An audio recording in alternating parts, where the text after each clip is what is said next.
Secret friends, unite!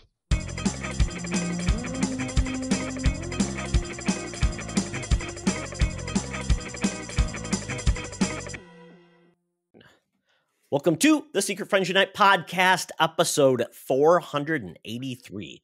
This is your guide to the geek side, and I'm one of your hosts, Todd Oxtra. My goodness. I tell you, we're turning up the heat. It's July. We're in the summer of X, and I could not be more excited to be talking to Charlie Carden. Who, me? Yay! Summer of X. We've almost gotten. We're in the home stretch, so we've got two spoiler cast films to talk about here, and then we'll be at the main event, the weekend of starting July 26th. Will be X-Men. Deadpool and Wolverine. Very excited. But in the meantime, I'm flying my awesome new SSRT. Got the cap shield in the background because we get to talk about a Captain America trailer that dropped. It's been a great week for trailers, and then when we get to the news, that's going to be some exciting. And I'm wearing my Weird Al shirt, so there you go. He's doing nothing. What is he? Is he gonna? Is he brandishing a microphone? He's going to whack you with? That was from his last tour where he did, unplugged, lesser known hits. Yes, I went to one of those shows here in Grand Rapids at 20 Monroe, downtown GR. Yep. It's a wonderful show. It's a hardworking cat. But yeah, welcome friends. Great to see you. As always, we are on episode, this is episode 483. Oh man, we're getting ever closer to the big 500. And in September, we'll have been making this show for 10 friggin' years. Can you even believe it? And we still got our fingers, I think. All digits in place. I gotcha. Yeah, we didn't blow them off over the 4th of July. But what the show has evolved into, our awesome Patreon we would not be able to do without the help of these wonderful people. Our Patreon over at patreon.com/secretfriendsunite does offer you all of our core programs with no advertisements. And in the case of Code 47, my Star Trek show, it comes out a day early.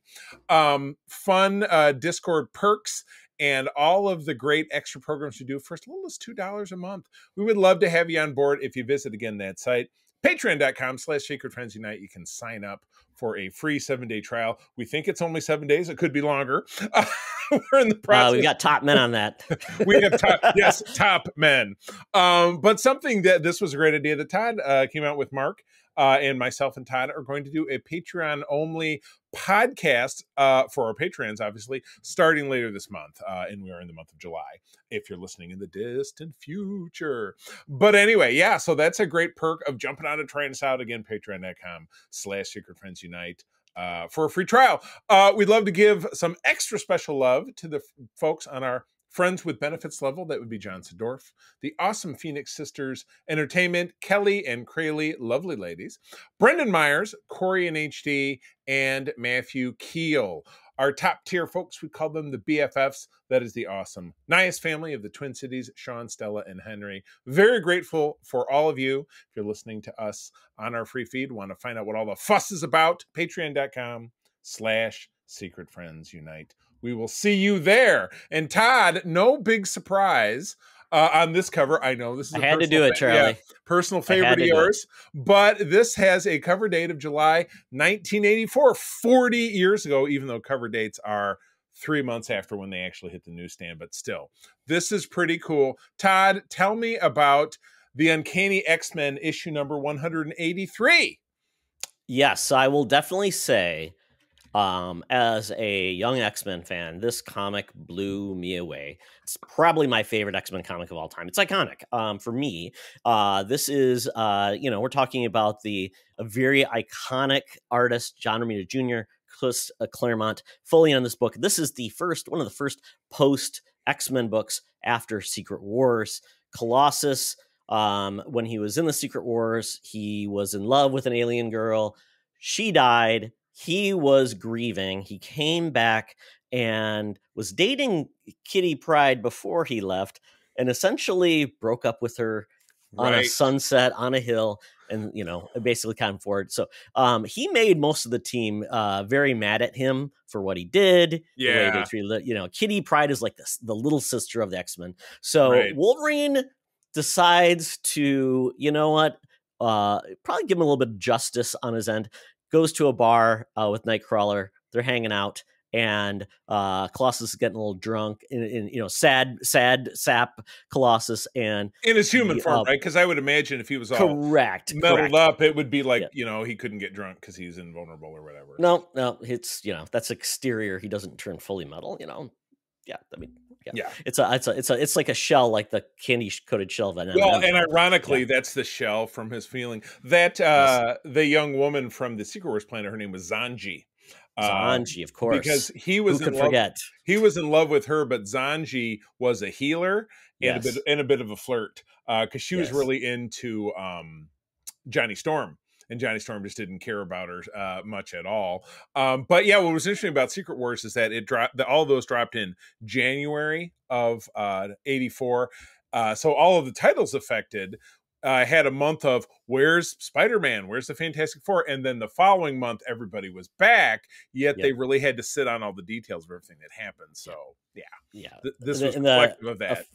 So it was just fun because Wolverine knew Juggernaut was going to be at this bar, kind of got it, so set him up to have a tussle. That's right. And, and then this also introduced Selene, the Black Queen, Hellfire Club, first appearance. So as a young child, I'm looking at this, what is going on with this woman? Oh my God, kind of horrific because she's like a vampire, absorbs energy. Know that I've actually read this one, so I think I may, or if I have, it's been so long. Because again, I didn't really at this age. I was just starting to read the Marvel G.I. Joe, and it was another 2 years before I would start with Spider-Man. So I was not into any superhero titles in 1984. I was doing DC, and then X-Men was really the book. I had Spider-Man, I had some Spider-mans as well, some Hulk, but X-Men was my crack because my neighbor down the street, Wayne Wilcox's brother Chip, was a comic book collector. Was really big into it, and he showed me the first issue of X-Men I ever saw. And it was when they were taking on the Brotherhood of Evil Mutants, that the old team with Avalanche, and it was great. I'm like, I'm all in. Who are all these people? I don't know. Just give me more.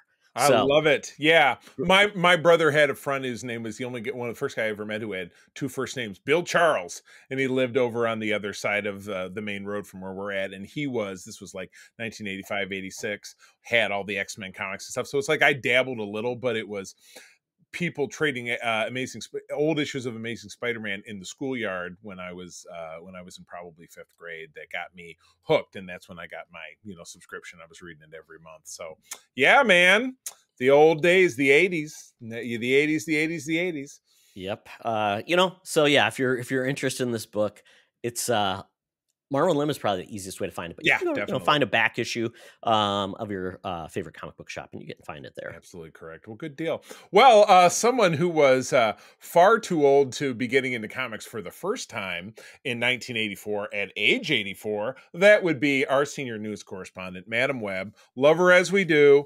She finally had her big break in the movies earlier this year, which clearly did not pan out, but we still love her, and she's still works very inexpensively for us, giving us the latest scoops, news, and reviews down at the corner of Hollywood and Vine.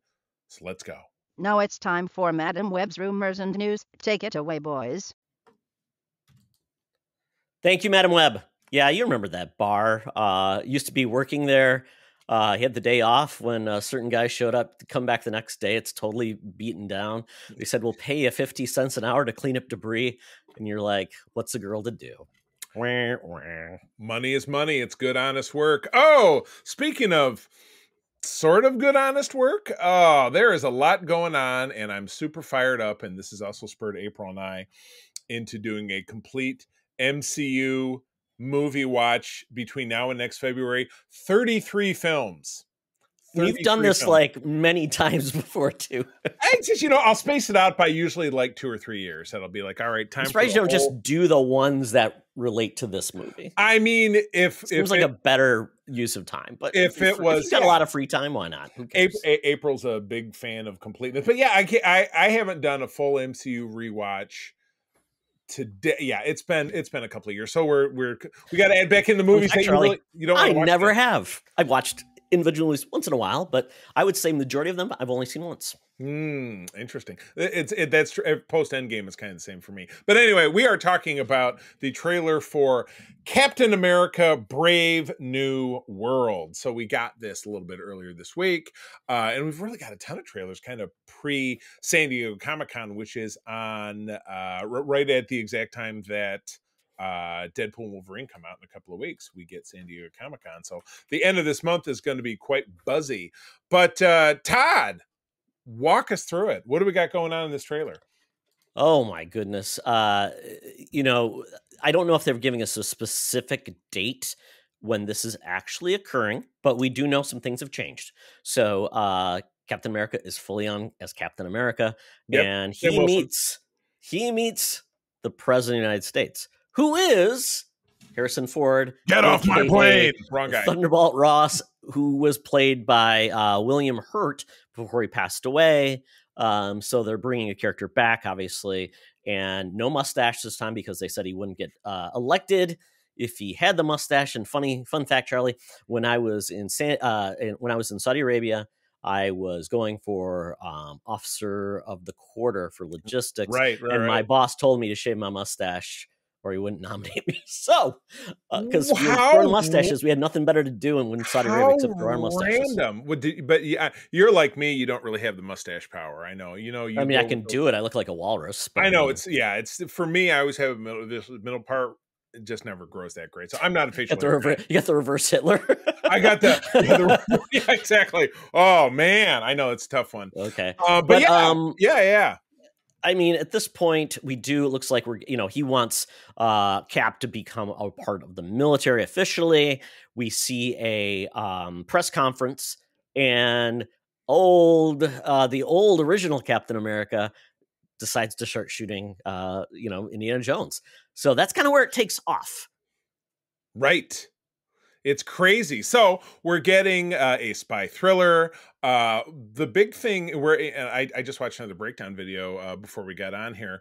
There's a fight potentially going on between the United States military, the Japanese military over Tiamat, the Eternal that we saw at the end of the Eternals in the Indian Ocean. With the head, they finally realized it was still there. Yeah, they were like, "Oh, wait a second, what is this doing here?" So they want to fight over it because it's got precious minerals and stuff.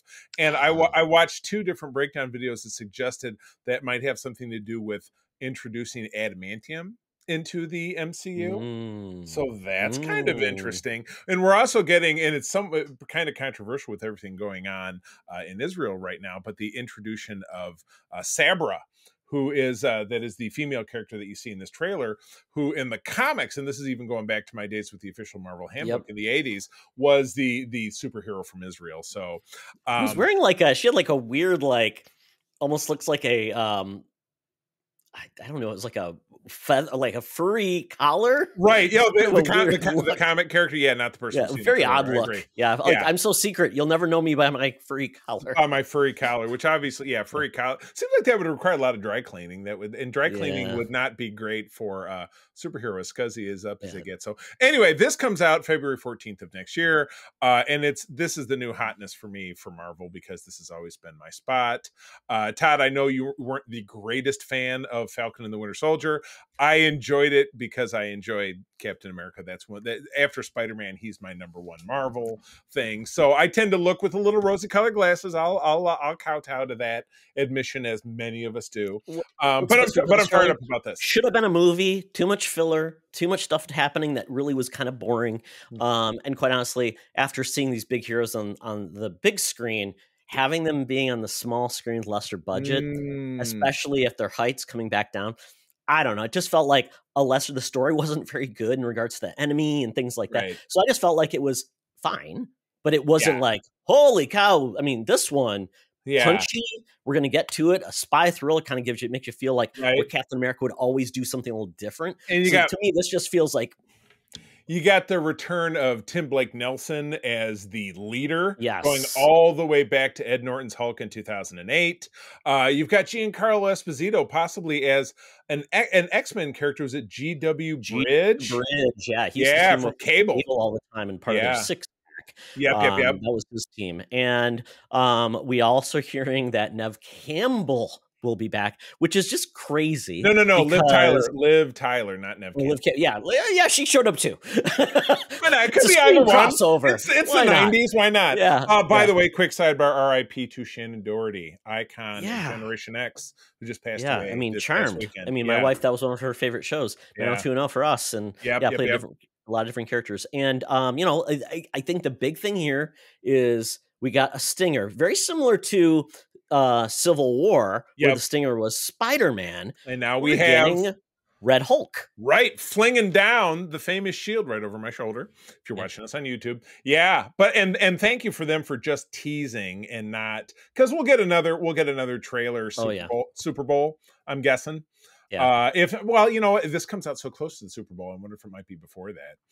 Because the Super Bowl is usually first weekend of February, right? Yeah, This will be the next yeah, one. because we've got 17 weeks of the NFL now, so I'm guessing the Super Bowl will be the week before Valentine's. Yeah, which is when this comes out. So yeah, great Valentine's Day gift. Valentine's also the birth date of my late son, so it's a very special day. Yes, I will. Even though he was no Captain America fan, I will do it in his honor. But yeah, this was Captain America is just my jam. Always has been. Got me on a little bit of a kick reading some old Cap comics too. So I'm excited. This should be great. All right. Let's move it on down the line. So Todd, you're a little bit more of the fan of the supernatural. First of all, this would be great if the way you describe it is really what we got. Green Goblin. Oh, it's exactly what's happening. Beast versus Pennywise. Yeah, break it down for me. What do we got? Yeah, so Nosferatu, if you're familiar with it, iconic telling tale of the original Dracula tale. It's the old black and white movie. You see that's in silent film, creepy fingernails, Count Orlok. Also playing as a Dracula. Well, we're getting kind of a new take on it. And it looks amazing. Robert Eggers, who, if you've seen him, The Witch, The Northman, done some other things, really love his films. Yeah. So we're getting this film, and it's not the first time it's done before. It was, the 1922 movie. There was the one in 1979, and there was a fantastic kind of unique telling of it called Shadow the Vampire with Willem Dafoe. And that was an amazing movie. It's kind of like we're making a movie about this, but they actually used the real counter. It's a great movie. Highly recommend it. But we're getting this take on it, and it has an amazing cast. So Bill Skarsgård from It and the Crow. So he's going to be Count Orlok. He's not playing the hero, of course. Now he's been kind of typecast as you're going to be the freaky dude.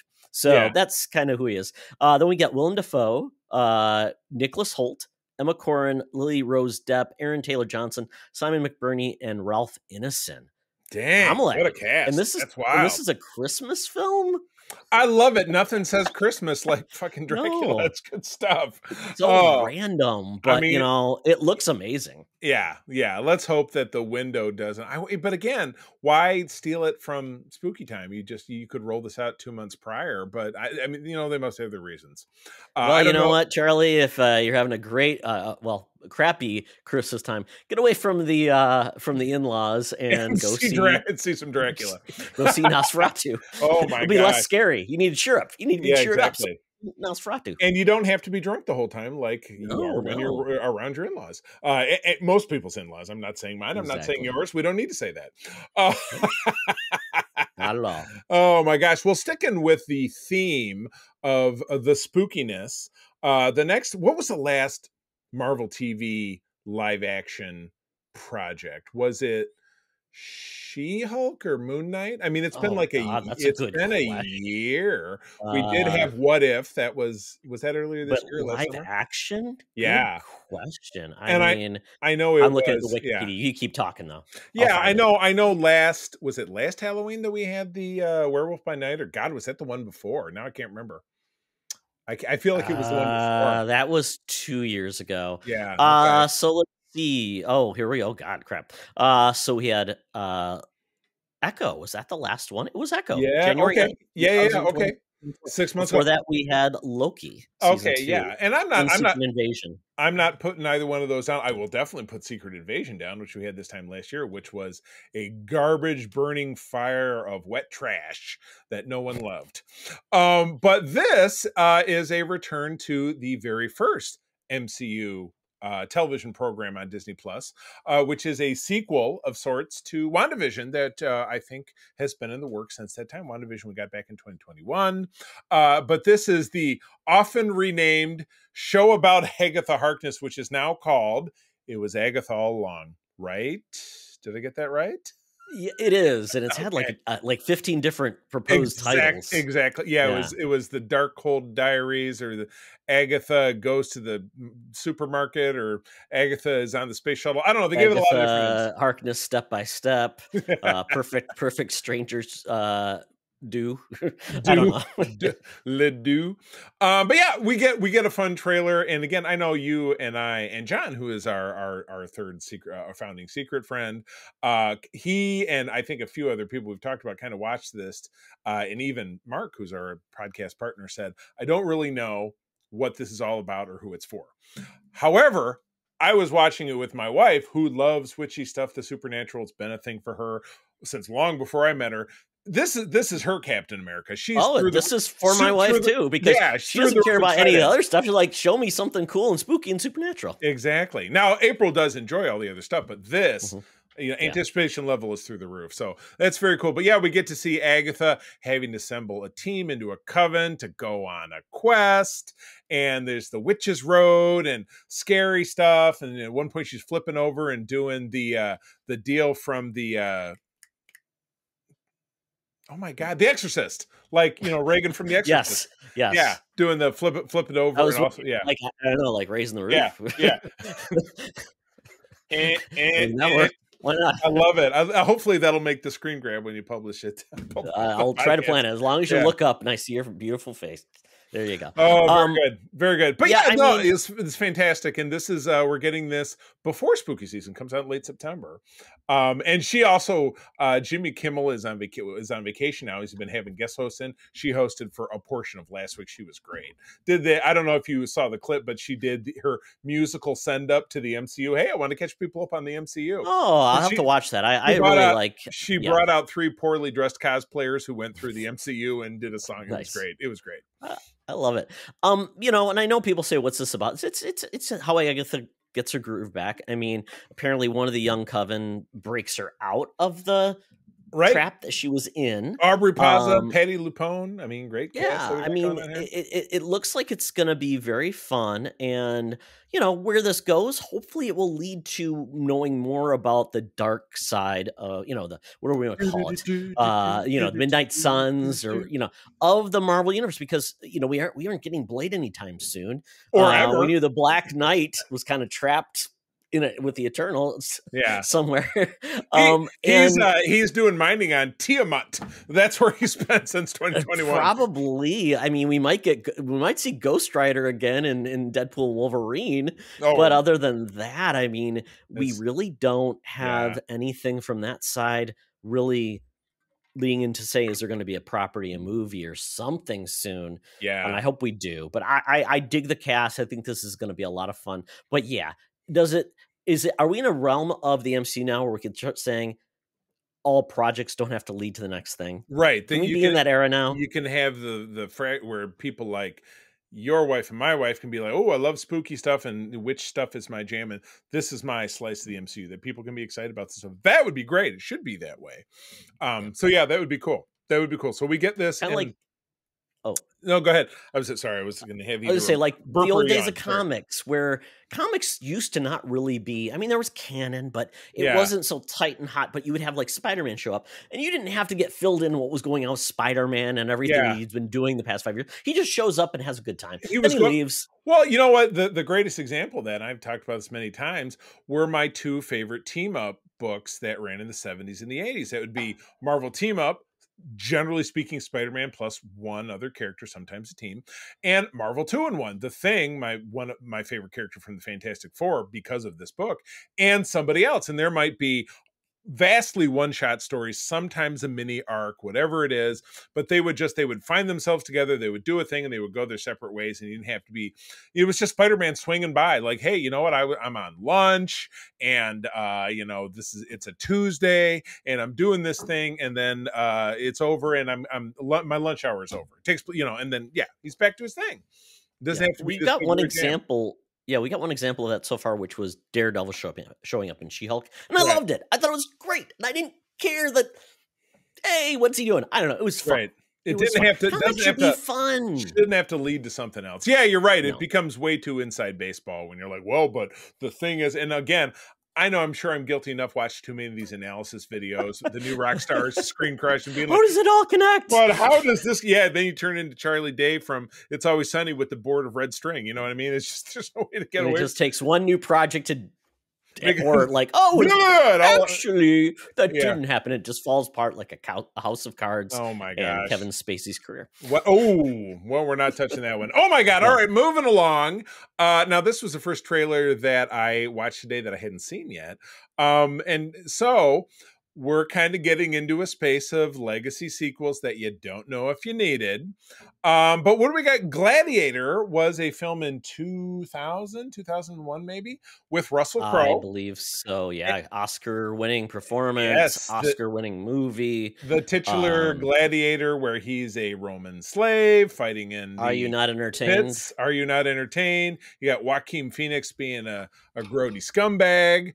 I would have to watch this film again to know all the details, but boom. What do we got going on here, Todd? Yeah, so this essentially is a sequel. We have ties to the original Gladiator because we get, we're going to have a great cast, but it's kind of neat that we do get one of our favorites, Pedro Pascal, who is playing a character called Marcus Acacius.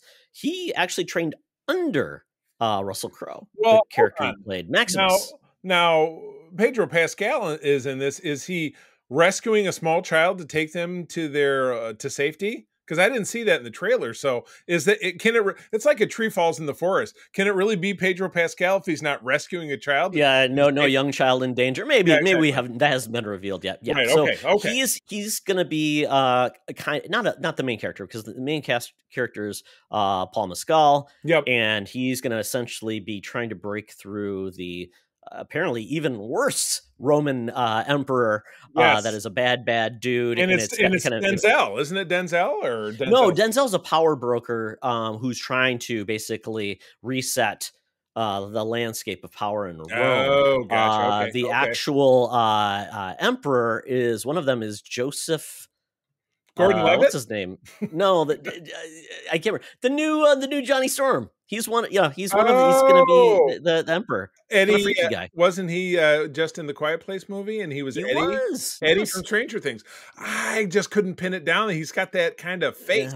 Yeah, wow. He's wearing like white makeup in it. Looks really kind of freaky. So maybe we're getting to like the. There was the, a freaky. There was a freaky white makeup wearing guy in the movie. I'll talk about in the Geek Easy as well. So perfect. Yeah, I love it. It's a good week for it. So yeah. And it was a long trailer. This is going to be a big film.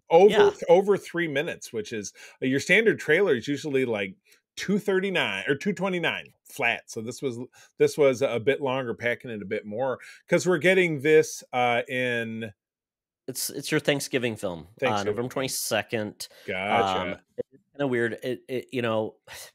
This one's kind of a weird one because Ridley Scott is now revisiting his past. I mean, he's already gone back to the Aliens franchise. He's going back to this. So it is interesting. Not a lot of directors do sequels. I mean, we had Coppola, who did 3 films, but I don't know of, Spielberg. I guess he hasn't done Indiana a lot Jones. of sequels. Indiana Jones, but that really, he was more of the shooter rather than the guy behind it. Yeah. Okay. Yeah.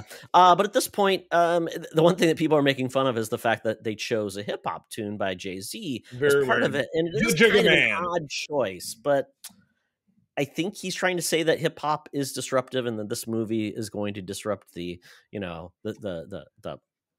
power structure and of not that Denzel Washington's character is somehow related to Jay-Z. No, he's not his great ancestor. His great, exactly. You know what? Prove me differently. Otherwise, that is my headcanon. that Okay, that's how we're going. Denzel Okay. is going to rap his way through this movie. He's going to invent rap, but then with the fall of Rome, rap will be lost and not discovered Was again until the 1970s in South Bronx. That's what I'm saying. and Eminem is like the distant Roman emperor, and his answer too. So it's going to be a breakdown. Oh Yeah. my God, I absolutely can't wait. Okay, so yes, as you said, that is our Thanksgiving film. All right, next one is you, X-Men 97. We were all thrilled by it, but there's some changes going on for season 3, season 2, Correct. which I assume we'll get in 2025. So we're talking about something that'll come out 2 years from now, is currently being made. And what's going on? Yeah, so X-Men 97, great. Season 2 is I believe we're gonna get more information about it at the D23 presentation, which is after San Diego Comic-Con. But that one largely is in the books. The scripts are complete. The showrunner, Bodemeo, who was behind kind of a lot of this, he left or was asked to leave. I'm not sure. Some weird things about an OnlyFans page. Very odd, very awkward.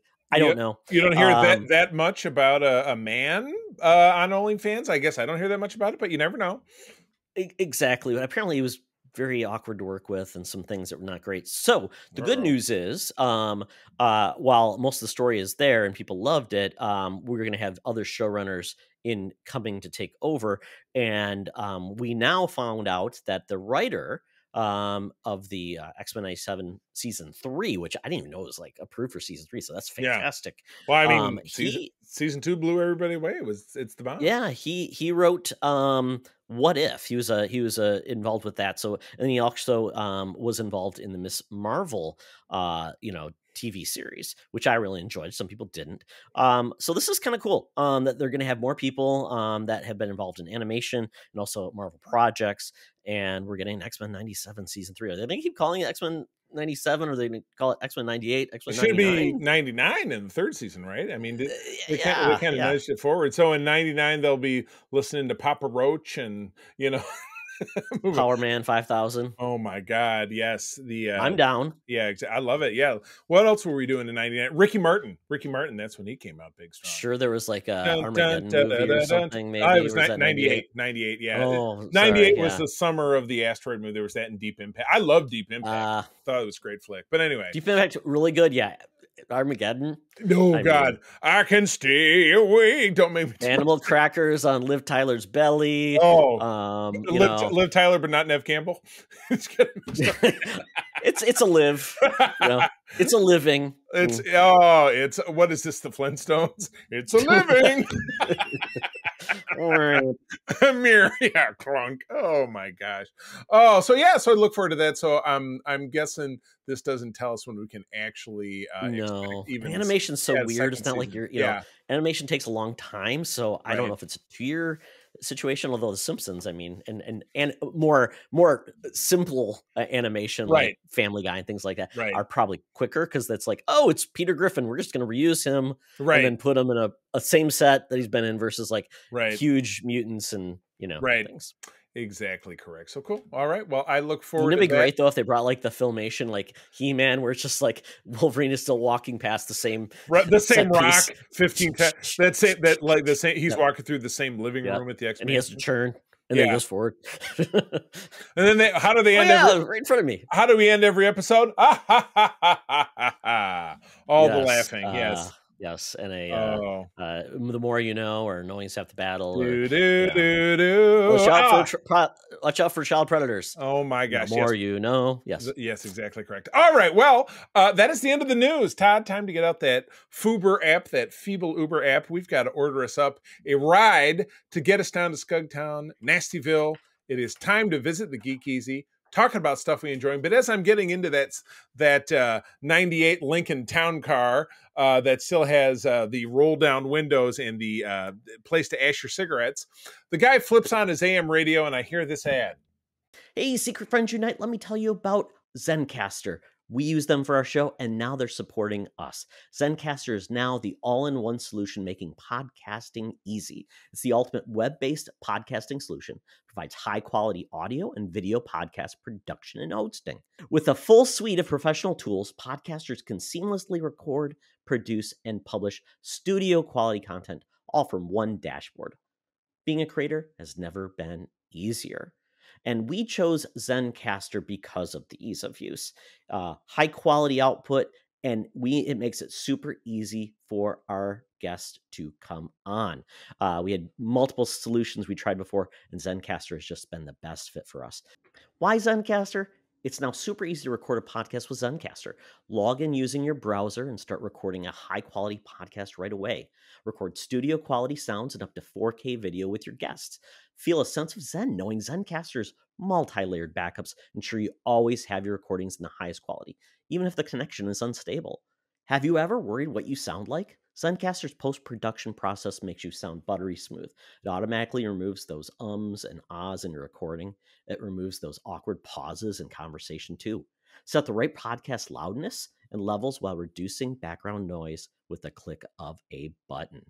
So if you're interested in making an easy, high-quality podcast just with the click of a browser button, go to zencastr.com/pricing and use my code SFU1. You'll get 30% off your first month of any Zencastr paid plan. I want you to have the same easy experiences I do for all my podcasting and content needs. It's time to share your story. Now back to the show. Talk nerdy to me. Talk nerdy to me. We're sitting in the Geek Easy, drinks are poured, cover band is playing, and we are ready to get our nerd on. So this week, I thought about talking about, the regulars, Acolyte, the boys, but at this point, I think I'm going to save a lot of my thoughts until probably at least the Acolyte. They're both over next. They're both over next week or this week. I should say. Yeah. Oh, okay. Yeah, well, they're then both we go. over. We'll save it for next week. Yeah, as you listen to this on Tuesday, the Acolyte will air its final episode. Mark and I will be on Wednesday, or we'll record on Wednesday. Probably come out on Thursday. We'll be talking about our thoughts there with the guest. Then the boys is a Thursday show. So when we record next episode of this program, we'll be able to talk about both. Boom! Yeah, fixed it. So save it for when it wraps up. So I think that's probably a good point, rather than when you're at the penultimate, then let's talk about the ultimate. See where it lands. All right. But one thing I did want to talk about was Young Justice. So this is a series that had 2 seasons on Cartoon Network and then was canceled. And when DC Universe launched its streaming service, now long RIP, they actually commissioned new seasons of Young Justice. There's a great artist who does Young Justice comic books, Christopher Jones.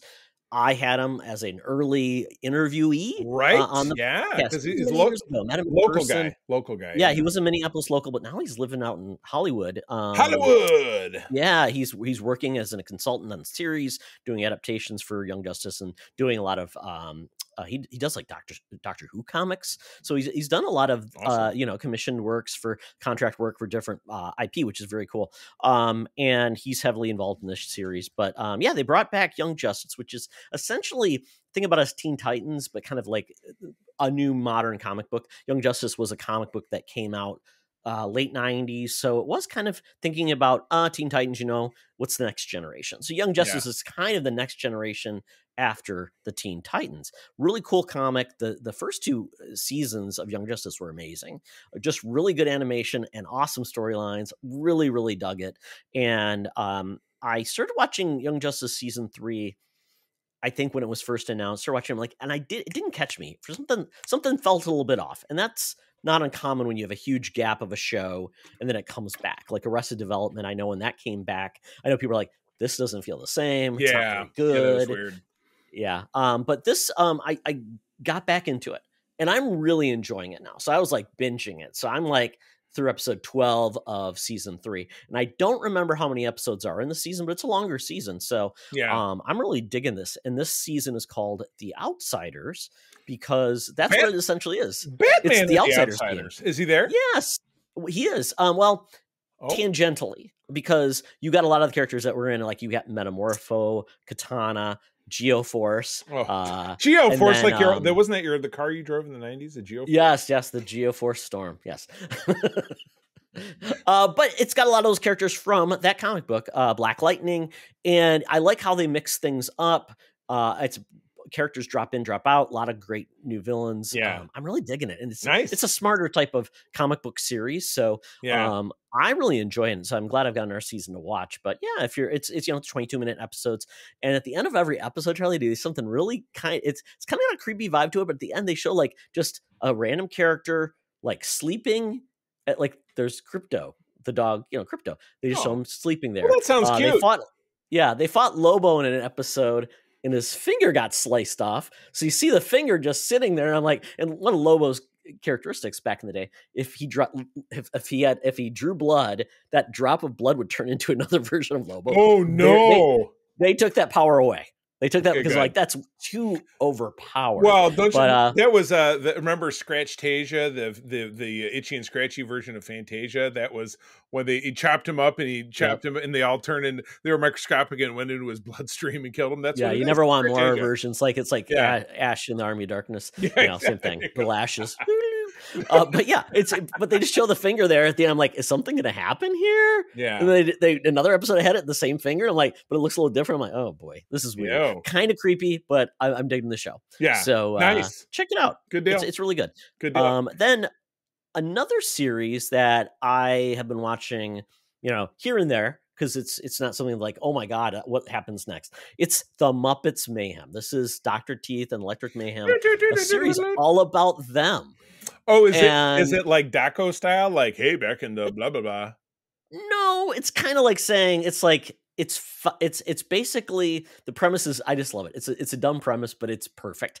It's the fact that the Electric Mayhem never actually recorded an album. And they own it. They owe a studio an album. So now they're finally coming due 50 years later. Oh my God. Oh, I have to see this. So it's ongoing, or it's like a TV movie, or what is it?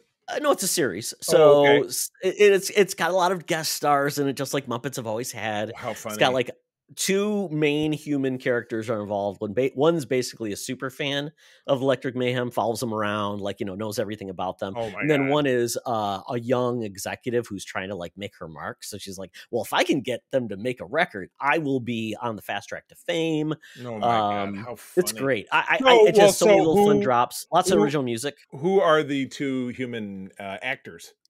I don't know if you would know them, Charlie. I'm sure they've been in things, but it's not like just random, like, oh, I know them from whatever. I've seen them before. No, I could not even tell you who they are. I mean, I could look it up and tell you. That's fine. Don't worry about it. No names, but it's very fun. Like every episode is like they'll do some original music, which is a lot of fun. The music's pretty good. Yeah, and they just get into wacky hijinks. Oh, how funny! I want to see it. That's actually bought. I'll have to put this up. I bought the album. Yeah. They basically made a vinyl album of the songs from this show, and it's one of those picture discs. So I bought it from Walmart because they had it. So I got it. It's fun. Well, the music must be on like streamer. Like, is it on like Amazon Prime Music, so I can go listen to it? Because I'm a subscriber. I imagine. I mean, yeah. Because if the music, they put a disc out, I mean, I'm assuming you can listen to it. Right. I trying to look where you would find it on the web. Probably go to Spotify or Amazon Music. Yeah, I will check it out because now I'm interested. Okay. I got into movie, and then actually I got in a little bit of comic reading. I go in spurts, usually separated by like sometimes 6 to 9 months with Amazing Spider-Man. One of the things that that's on my geek resume is that I've read every issue of the Amazing Spider-Man, because I'm such a huge Spider-Man dude. But much like with the Bat Family or the X-Men or any other ongoing franchise, it will expand and contract as far as alternate characters and different titles and stuff. And like, you've got Miles Morales Spider-Man, you've got Peter and Miles together as the Spider-Men, you've got a character called Spider-Boy that I'm not at all familiar with. I probably should dig in. Spider Dude. And then you've got the various female characters, including the Gwen Stacy of Earth 65, Ghost Spider / Spider-Gwen, whatever it is. You've got Julia Carpenter, who's now Madam Web, no disrespect to her own Madam Web. You've got the various other Spider-Verse characters coming around, this different stuff. So earlier this year, and it's now available on Marvel Unlimited, the good folks at Marvel took a classic Spider title, The Web of Spider-Man, which ran between 1985 and about 1998 or so. So it was one of the core Spider-Man titles when I was growing up reading comics, but they turned it into a primer for 2024. So they gave you a little blurb of a story, whether it was an excerpt or it was a run up, kind of in a free comic book day kind of fashion, like, hey, here's what's coming up in about 10 or 12 different Spider-Man related titles that will happen during this calendar year. Now, I'm read up on Amazing Spider-Man through the Gang War arc, and they're getting into something a little different now that has to do with Ravencroft. Is that the Crips and the Bloods? Yes, Are we talking about one. the Nope, what's the other famous gang? No, Rascals. because it's New York City. It's the Warriors, cleat, cleat, cleat. That's what it is. So it's going to be the Jokers and the Brooklyn, whatever they're called, the baseball team, Regency Toughs, and the who the hell was the Jackals, the team? The Pussycat Dolls, Gramercy Riffs. Yeah, I love that film. April hates that movie, so I only ever watch it when she's not around. Which is funny because she's out of town next weekend. It'll be time for my annual rewatch. I can watch that movie again. That and Cat watch People. That, Streets of Fire, all the Walter Hill classics. Cat People, other movies April won't let me watch. But you've already seen it twice, Charlie. I think that's all you can watch it. If I watch cancer, if you watch it, if I watch it a third time, do I turn into a subject of one of that dude's movies? You know, the guy who made that movie is from Grand Rapids, so but yeah, it was just he kind of went out to LA and went nuts.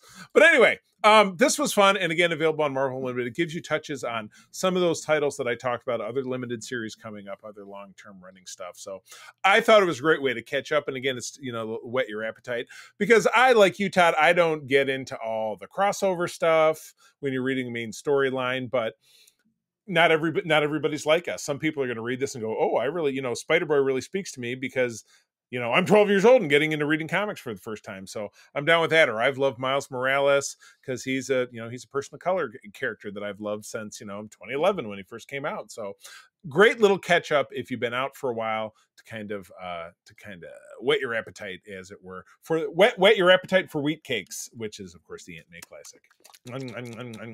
Oh, very good. And then yes, Friday night, and this came from April's suggestion. It's rare that April will have a movie that she's like, we got to go see this, because we usually go see mainline stuff. We're like, oh, we want date night, let's go see whatever. But she said, I want to see this movie because I've been hearing stuff about it. I think we talked about it in one of our run up to horror scary movies coming out. But we got the release, the surprise, what I really feel is going to be a surprise hit of the summer, LongLegs. Starring Micah Moore, Micah Monroe, I think is her name. She was the replacement daughter in Independence Day, the second one. She was replacing Mae Whitman's character, who Mae Whitman played that president's great reference. Yeah, I don't know that. That's the only thing I can think of. That's the only thing I can remember her from. But she plays. It's set in the 90s. She plays a very quiet, like almost to the point of you wonder if she's on the spectrum, FBI agent who is, in her late 20s. Her boss is played by Blair Underwood. She has a weird hoarder mother who's played by Alicia Witt. And they're all in pursuit of a serial killer who calls himself LongLegs, who is a prosthetically covered Nicolas Cage. He has a face that looks like, those videos that you see of like basically celebrity surgery has gone wrong. Recognize the name Jocelyn Wildenstein, who had is that the Catwoman? The big bulbous face, almost like the way Madonna looks now, with the big bulbous face. Is that the Catwoman? Might be. But anyway, I think that's the Catwoman. Like she looks like a tiger. Yeah.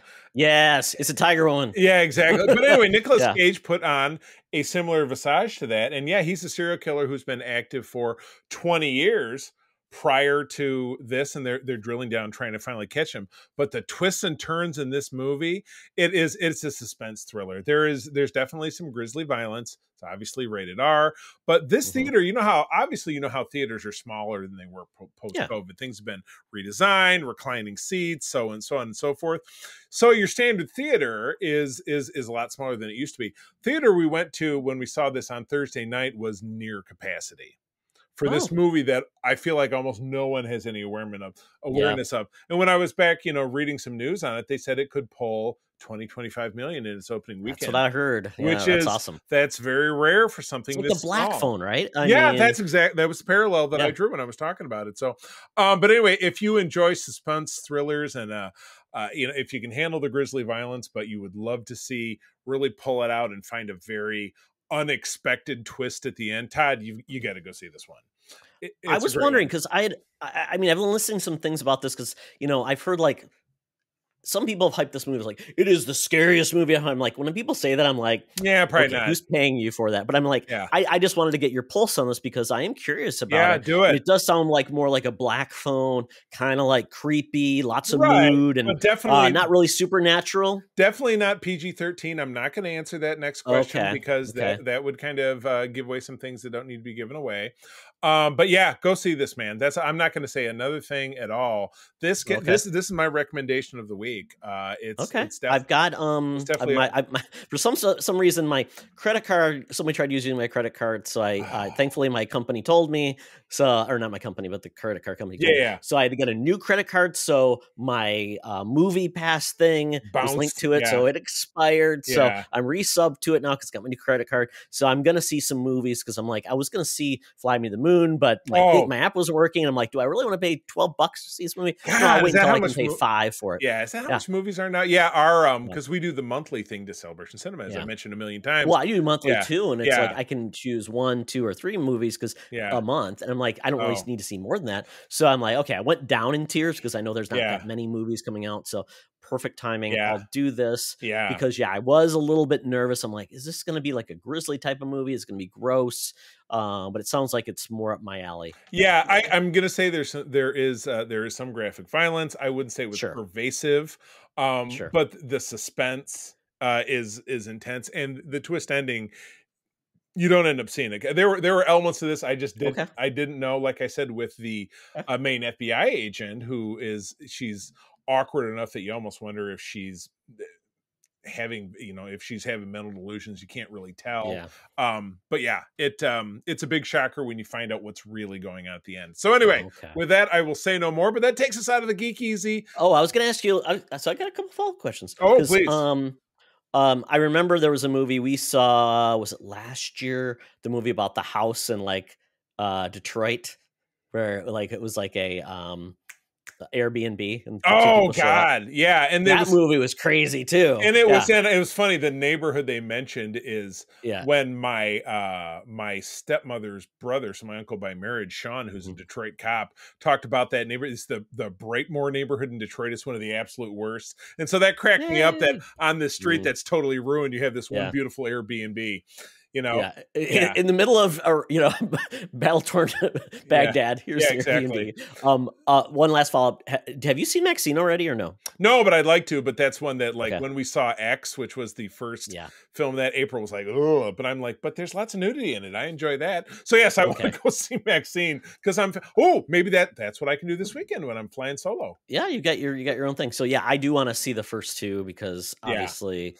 Maxine is like the last one, so I need to get some time to watch. Pearl was a snoozer. I didn't care for it. The middle one. Oh, really? A lot of people really like that one. Yeah. So no, but interesting. It might be the complete lack of boobs, but you know what? I'm a simple man. What do you want from me? What do you want from me? I'm telling you the truth. I'm telling you the truth. Interesting. Oh my gosh. So I'll tell you what. We'll maybe if you go see Maxine, I go see Maxine. Maybe we'll talk about it next week. We'll see what happens. Well, that's required to have you. I have to watch 3 movies. Yes. Well, in a week. I don't think that's happening. I'm going to see first 2, and then I got to see the other one. Gotcha. So that might be a heavy lift, but we'll see. Exactly. All right. Well, let's get up on out of here. As I said, time to get down. Got to get that Air Qantas app. Time to get down to the land down under, where we are hooking up with Hologram Tina and the Mutants to talk about our penultimate retro spoiler cast of an X-Men film. We're talking about 2017's Logan. Welcome to another edition of Thunderdome! We're sitting in the Thunderdome where the mutants have been... No, let me do that again. Thank you, Tina. The mutants have been... And 3, 2, 1, go. Thank you, Tina. The mutants have been gathered for a topic or game to be entertained. And this week we are approaching the end of the Summer of X. This is part 6, where we focus on 2017's Logan. Right. And this has the what did we talk about last week? Deadpool. So this has the also distinction of being a film that we've probably spoiler casted in the past because we've been making our show since 2014. Yeah, we probably did. Yeah, Yeah. and I'd be curious to see who we talked about that with. Yes. You know, because we've brought in some ringers for certain shows of Right. certain types. So we'll have to look into that. I'll see what it says. Yeah. But this movie, essentially, to a lot of people, was kind of the end of an era. Yep. Because you know, essentially, we then got the Days of Future Past, or sorry, First Class. Was before Was that this. before? So I think what the end of an era piece that I think is reflective is of the original X-Men. Yeah, what happened a year films. after this was the Fox acquisition by Disney, which I was watching a breakdown video of, you know, obviously running things up to Deadpool and Wolverine, which is what we're doing right now, which pointed out that Disney acquisition of Fox probably dampened anything else X-Men related that Fox was going to put out, which they still did, because then we got the final. Now I'm misremembering. Do we get the last two of the X-Men of what spun off of First Class? So we got the Apocalypse movie, and then we got the Dark Phoenix, which was it was a race to the bottom of a hill with those two films. It was just worse and worse and worse. But yeah, I'd have to double check the dates, but yeah. Oh, you're muted, bud. Muted. It's kind of like the rule of two with X-Men. It's it's too good, too bad, too good, too bad. You can keep going like that. Hopefully we're done with that. Yeah. Now that it's the MCU, but we've certainly found out that the MCU is also not without its flaws. Although I guess New Mutants might derail that, because do we count Deadpool as part of this as the good thing? Yeah, or do we I don't not? know. It depends on what kind of interactivity those films had. But regardless, so let's set the stage. This is let's the detail. Are we giving the details right now about this wonderful film? Let's do that right now. So again, came out in 2017. Yep. Our director was James Mangold, who did the Wolverine. This kind of spins off of that. It could be considered a director / indirect sequel. Also takes place 5 or 6 years after the events that were the end of Days of Future Past, where we see the future where Wolverine comes back and everybody's still alive in the mansion. So 2029 is the actual date that's set in the thing. Yep. Let's see what else. 137 minutes, so a little bit longer. Budget about probably, let's call it 120 million. Yeah. Made 619 million. So once again, a very successful film. Yeah. This was R-rated. I don't believe the Wolverine was R-rated, was it? No, it was not. And it was funny because I actually watched Deadpool 2 last night because April's not going to be around next weekend, and I would generally watch it in anticipation of us talking about it. But it was funny because the very beginning of that film spoofs this film with the little statuette he has of Wolverine as seen at the end of this film. And then he says, F Wolverine, he stole my bit he stole my bit with the R rating. And then, yes. And then obviously Logan's ultimate fate, since this is a spoiler cast, we know that this is his swan song. He does in fact die at the end. Sorry, it's a spoiler cast. And it's from 8 years ago, so deal with it. Yeah. The cast, some of the, I would say the fact that we got Hugh Jackman and Patrick Stewart kind of teaming up was kind of nice to have kind of like their relationship be the main part of this film. We got Daphne Keane playing Laura, who you've seen as Jackie Moon. That is a very awkward photo of her where she looks like she's naked. Yes, I'm sure that's what happened. They planned. Boyd Holbrook, who is just, I love it when he's in a film because you just know he's going to chew the scenery. He is, give him that scenery and a sandwich because he's chewing on it. Big time. Yeah, he's great. Yeah, Stephen Merchant was a big surprise as Caliban. Typically comedic actor playing a very serious part, which I loved.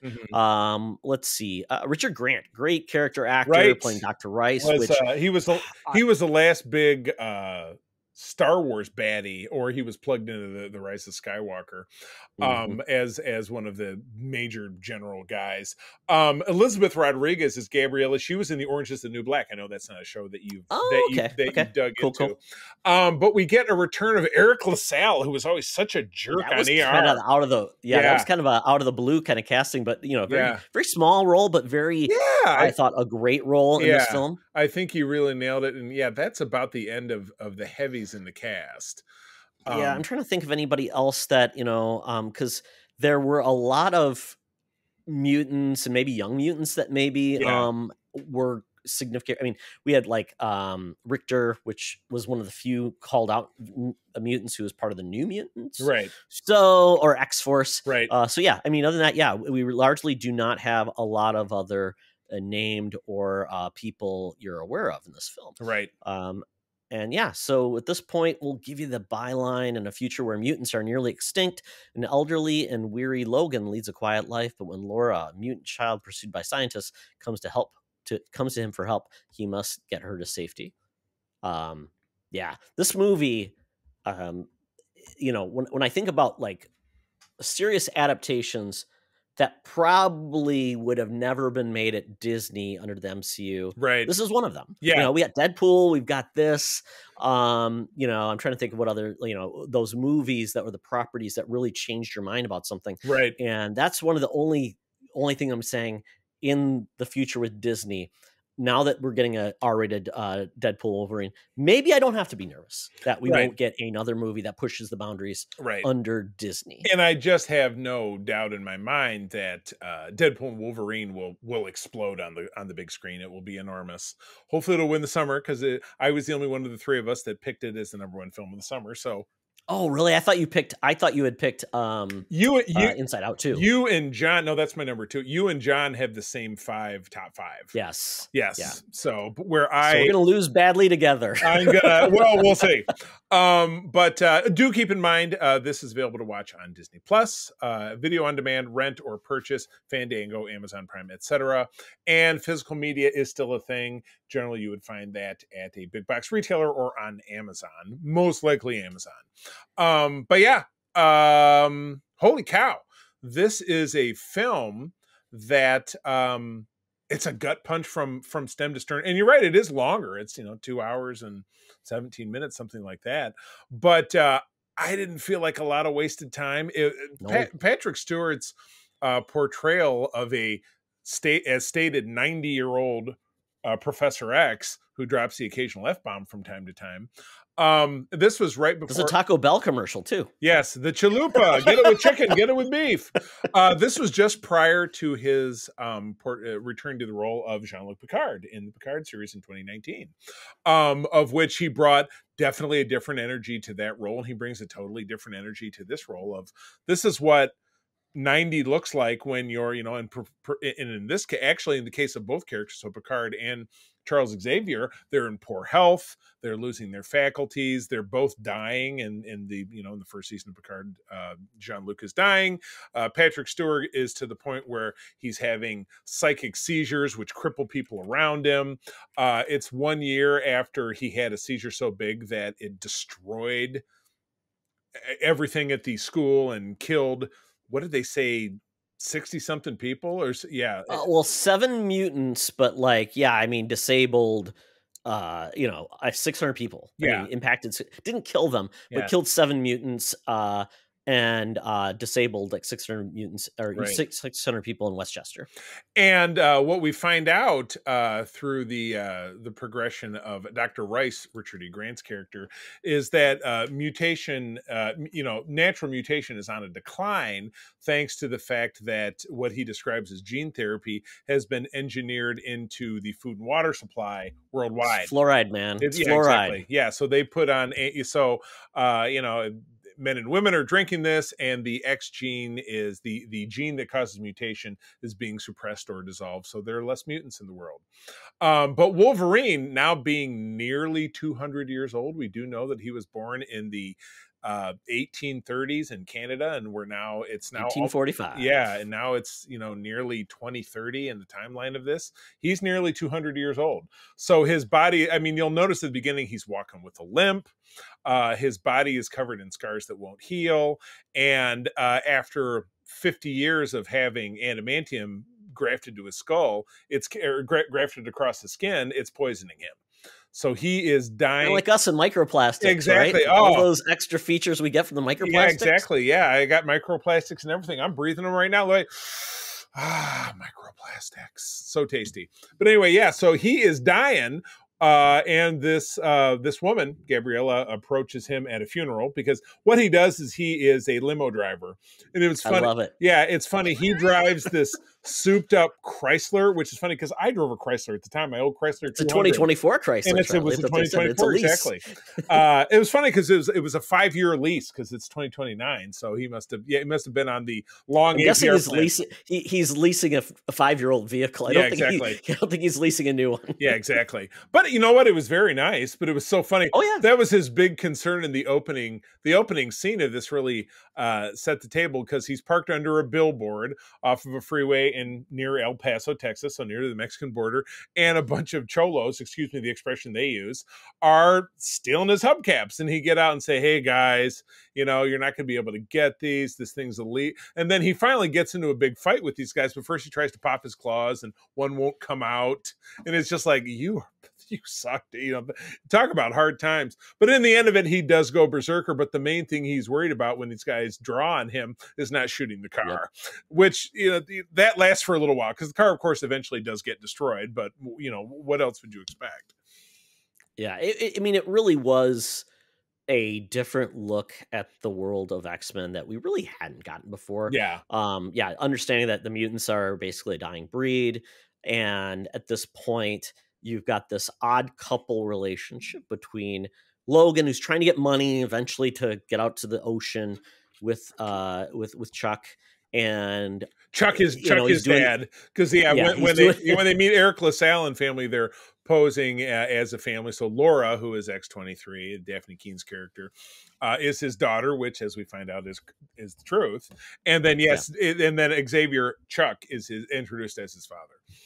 Yeah, it's so we've got the odd couple where basically he's living this space across the border in Mexico, dilapidated. I think it was a factory or something like that, and he has to house Professor Xavier in this like old water tower that's on its side, because they are so worried about him using his powers in his inadvertently when he gets these seizures. Exactly. That they're trying to protect him, and when he doesn't get his medication, because we find out Wolverine actually is having some vision issues and gets made fun of by Caliban. You find him getting readers, so he can actually read. He's 200. Leave him alone.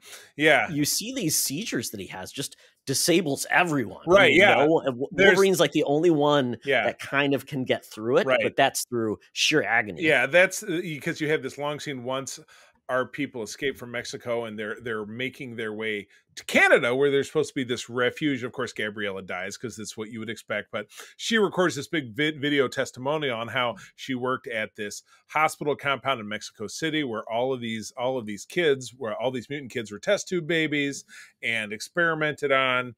And so as our people are forced to flee, Vegas ends up being their first stop. And you have that long sequence in the hotel room where Chuck is having his seizure because he's not had his medicine in time. And Wolverine, while all the flunkies are frozen, he stabs each one of them in the head with his claws. It's just, they're not holding anything back.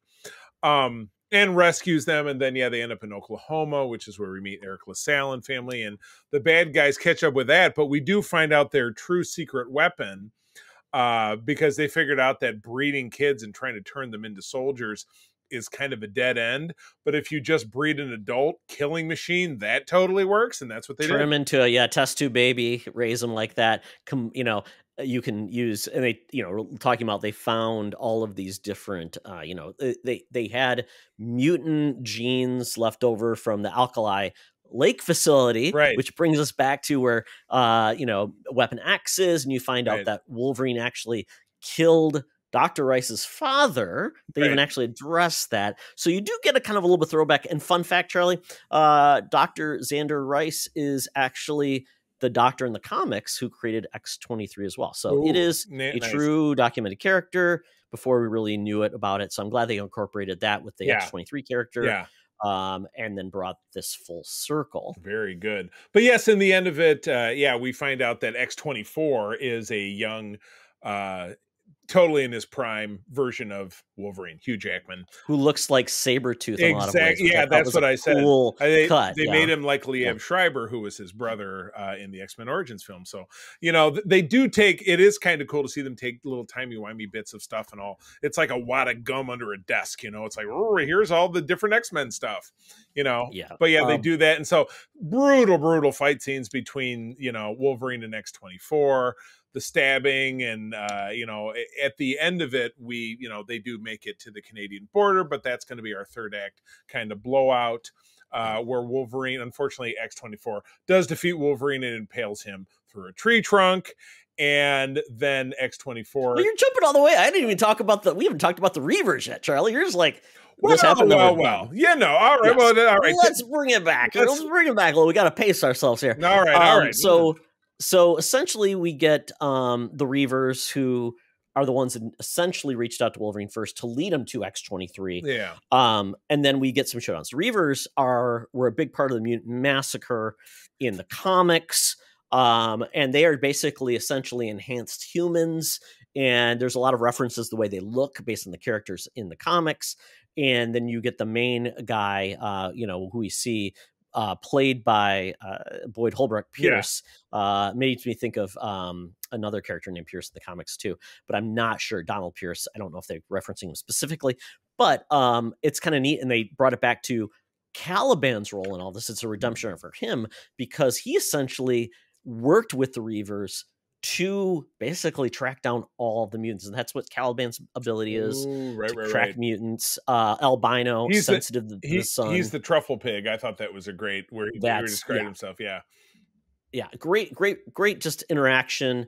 The way this is all working is basically their main reason they feel like they're justified in all of this is the fact that they have to take down these kids because they're a danger, and also Professor Xavier, who is essentially a weapon of mass destruction. They talk about that. So that's kind of like, this is the force. So essentially along the way, you get the Reavers, who really aren't a huge threat between X-23 and Wolverine. Even X-23 has these, they mentioned that she is more dangerous than the male, like a lion, because she actually has claws in her feet. Ouch. Uses those defensively, which was a cool, which means open-toed shoes all the way. She just got to wear sandals.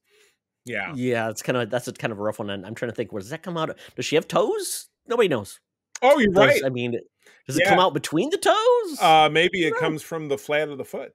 You know? Yeah, it could be underneath the toes. So yeah, I mean, it should have been through the heel. That would make more sense because you got nothing there blocking. And watching her use that's totally awesome. The way she's when she goes full on like Black Widow with the feet wrapped around the head and flinging a dude. But when she's fighting X-24, because she's really trying to, basically, who is her, her cousin, her big brother? I don't know. Brother. But when she's wrapped around him and she's kicking him around the back and stabbing him, just like a fillet of fish. And I think those are some of the craziest fight scenes we're watching X-23 and X-24 slug it out. Yeah. Yeah, I think the fun part was they really incorporate a lot of things to make you feel like the X-Men were a big part of the world in regards to the fact that a lot of the plot elements revolved around comic books of the X-Men, which were actually drawn by Joe Quesada. Those are pretty cool. That was in the credits, which I thought was pretty cool. And the fact is that everyone assumes those comic books are like historical stories based on real adventures. Where they're just comic books, as opposed to comic books we read, which are completely fictional. They're real, Charlie. They really are real. Yeah. We know. Yeah. Aren't you sure? I was. Every year there's a big crossover where the Earth is threatened. How could I forget about that? So and that's where the whole plot of Eden is. There's actual coordinates in the comic books, which I thought was kind of neat. Yeah. And I mean, I just thought it was kind of a neat way to bring things together. And the whole thing with Logan is you did feel like regardless of how bad things went for him, he was always going to do the right thing, because he at no point did he continue to bring up the fact that Wolverine didn't kill the team, even though that's what Professor Xavier had forgotten. Yeah. Just wasn't brought up again. And he didn't hold it against Charles that Right. everyone was killed and all these things went down, and he was willing to still make the ultimate sacrifice to help him. And I like that we got a lot of emotional clarity from him at the end. Why doesn't he do these? Instead of the tough guy act comes through, people die. I'm bad at this, you know? Yeah. And I don't know. I just really thought it was everyone around revealing. Everyone around me gets hurt, and she says, "Well, I'll be fine then." And then obviously that's exactly. Yeah. Great moment. And then these kids, quite honestly, I feel bad. Like, I don't know how they're making their way. Did they bring a lot of food? I guess. Mean, and I don't know. I don't know what's so great for I don't know what's so great for mutants in Canada. They go over in Alpha Flight's on the other side, so come on in. And North Dakota does not have terrain like that. Yeah. It is flat as a board. The entire film was shot in New Mexico and Louisiana.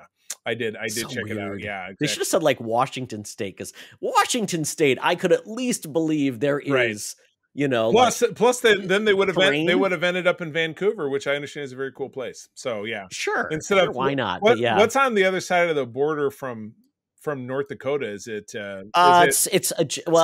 Winnipeg is north of Minnesota, so it would that be like Regina? Like Saskatchewan? Alberta? Yeah, maybe. I don't know. We're bad. You know what? Hit us, and if Mark's listening. Mark needs to give us a geography lesson. I always bring up that. I love maps and stuff. I just can't tell you that I have it all committed to memory, but I know you're looking right now. I can tell. I can see the reflection. Let me look at my provinces of Canada. Yeah. So if I look at this, north of Regina. Regina, Saskatchewan, Saskatoon. I just remembered Deadpool's line from the movie last week where he's, talking up, Wade Wilson from Regina, Saskatchewan is, when he's in the scene on the bridge. So they ended up with Deadpool. That's who they're with. Yep. They were heading to Regina. Which just Regina. It's dirtier the more you say it. Sorry, Regina. Yeah. And stay through the credits of this film. There is a great Johnny Cash song at the end. Yes, it's amazing. Yes, yeah. The man comes around. Great, really good. I love the stinger though. I did watch it to the end, but anyway, the song is correct. I mean, it didn't need one. Yeah. I mean, what are you say? He's dead.